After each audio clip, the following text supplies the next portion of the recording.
There's all these things that have been done to make media that fits a particular format that is kind of artificial. Broadcast television or theatrical release in a movie theater. It feels to me, and to Zay and to our team, it feels like there are a lot of possibilities to experiment with formats. You have this massive new opportunity of low-cost tools of production, right? So everybody can afford cameras, and then also on the distribution side, the cost can go down to zero, and there's all these new mechanics by which people explore content and are delivered content. And the question for me, starting this studio, was how can you try and align the model of making things and showing them to people with these new opportunities. Hollywood doesn't have an R&D model. The closest they have to it is what they call development. To be able to have an economic base for experimentation that pays for itself at the same time that is also an incubator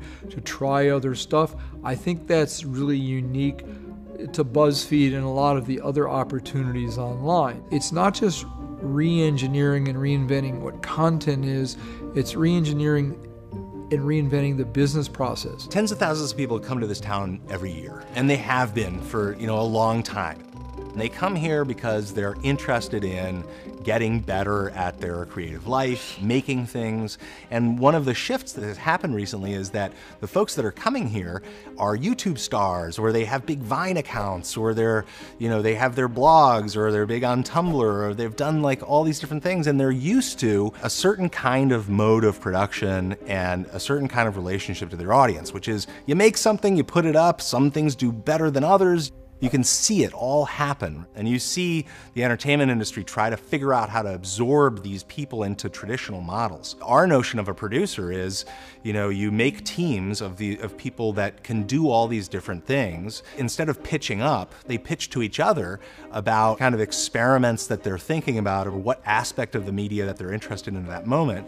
They have to convince each other that it's worthwhile, and then they make stuff, and they make a lot. They can put something on YouTube, they can put something on Snapchat, they can put something on Facebook, and then immediately they can see, oh, was my brilliant idea actually something that connects with an audience? In the most abstract way, we're interested in how left brain data comes in contact with right brain creativity.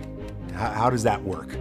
Short form gives you an opportunity to iterate in a very, very fast way. What it allows us to do is very quickly follow up on successes and test the assumptions that we make about why something works or doesn't work. Normally R&D is something that's off in a lab, and then maybe it makes it into the world later. Our R&D is immediately in the world. There's no downside if it doesn't work. And the stuff that's really good, okay, we'll do more. We'll do more and more. And then if that works out, we'll upstream it to movies and TV. We're not trying to replace Hollywood, we're basically trying to supplement Hollywood and complement the system. Our view is that people are still gonna want to be entertained, they're still gonna want to be inspired, they're still gonna want to be informed. And just because technological shifts are happening that change the way people consume media, doesn't mean all the things that have mattered in the history of media aren't going to continue to matter. We just need to figure out how to do that for the way that the media works today.